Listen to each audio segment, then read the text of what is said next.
The Dolphins had their second preseason game on Friday night in Carolina. We lost 20-27. Like I mentioned last week, the winner of these games is meaningless.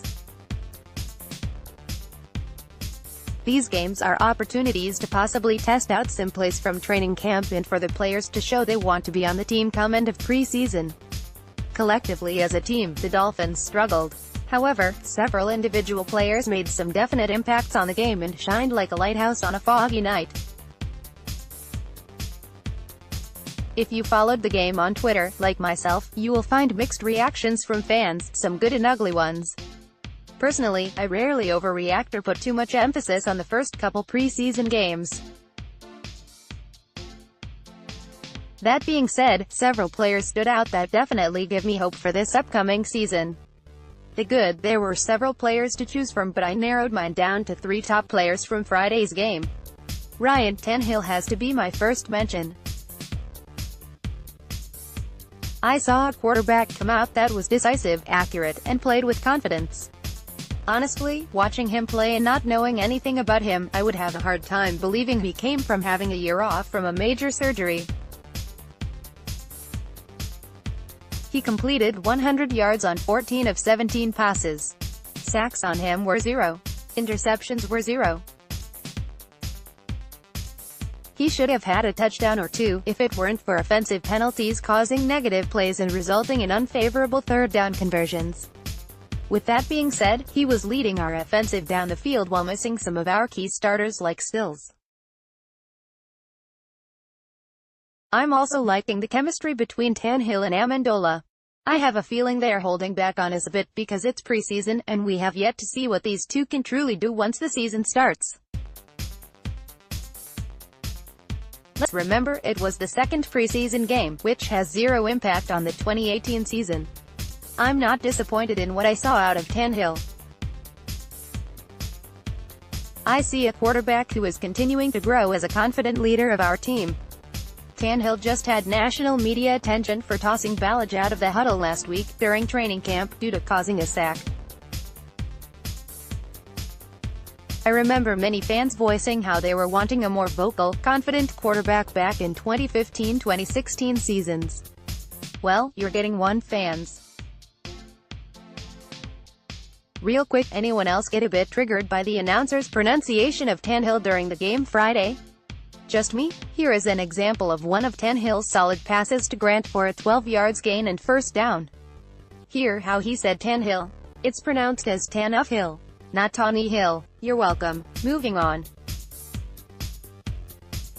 The next player that impressed me, and probably everyone watching that game, was RB Kenyon Drake. The dude was explosive on Friday against Carolina.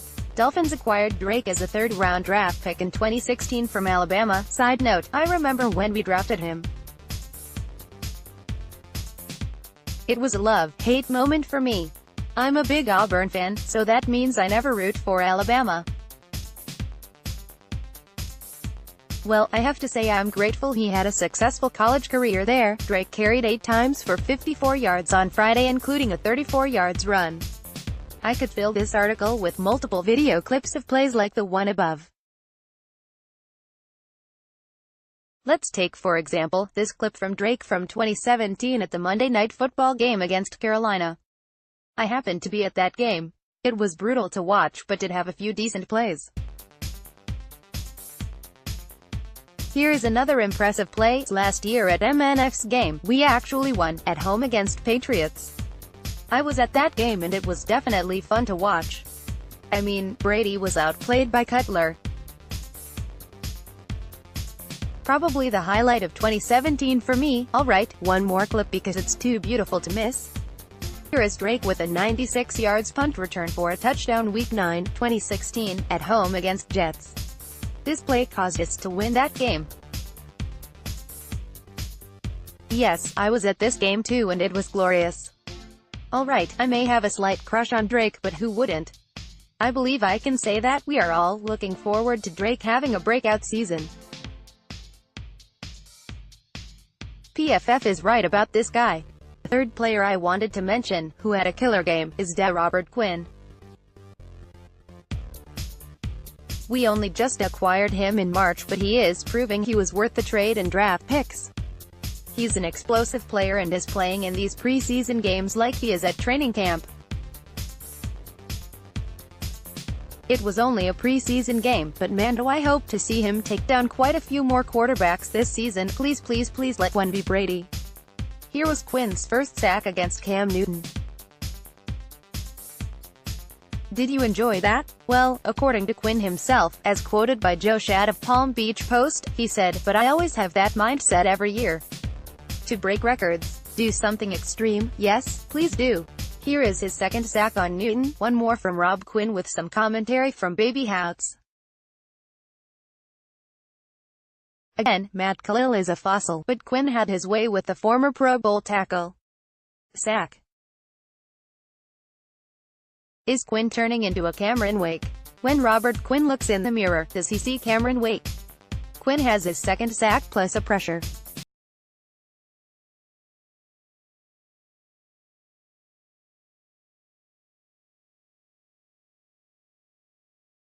The bad and the ugly. Now that I've mentioned the good things that came from Friday night, let's discuss the unpleasant things.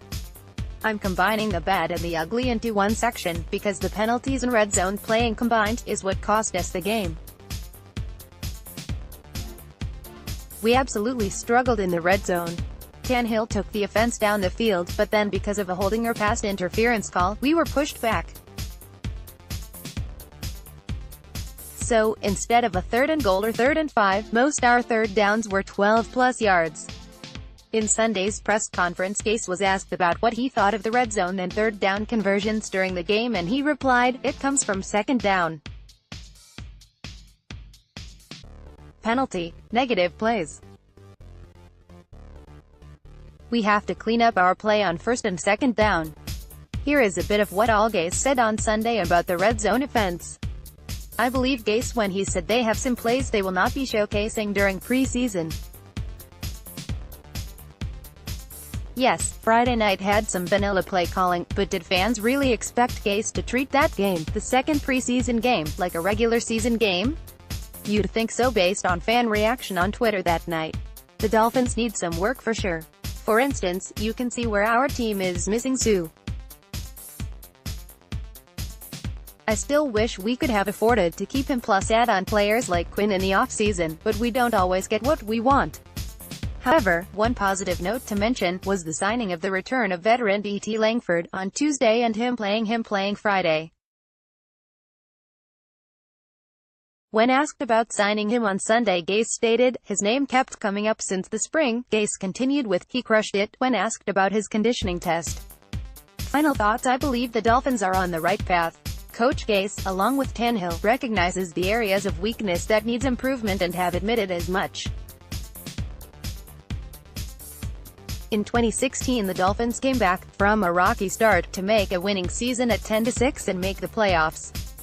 I know it can be difficult at times to remember when we actually played well, considering the mess of 2017 and Tannehill leaving at the end of 2016 with his ACL injury. But consider this for a moment, fans. Maybe, just maybe, wait to see how we do once the actual real games start. Last season was absolutely miserable for many of Dolphins fans, well minus beating the Patriots at home in December. Our team knows that too. The players know that too. They want to succeed and be a winning team. Let's try to give them a little faith and encouragement. It's only preseason. We have at least 4 months of football to go. Take a deep breath, maybe have a drink or two, if that's your thing, and just enjoy the last couple preseason games stress-free, because they don't matter. Cheers to Saturday for Game 3 against the Ravens. I really want to win, because I've always disliked playing them. P.S. Have we cut Osweiler yet?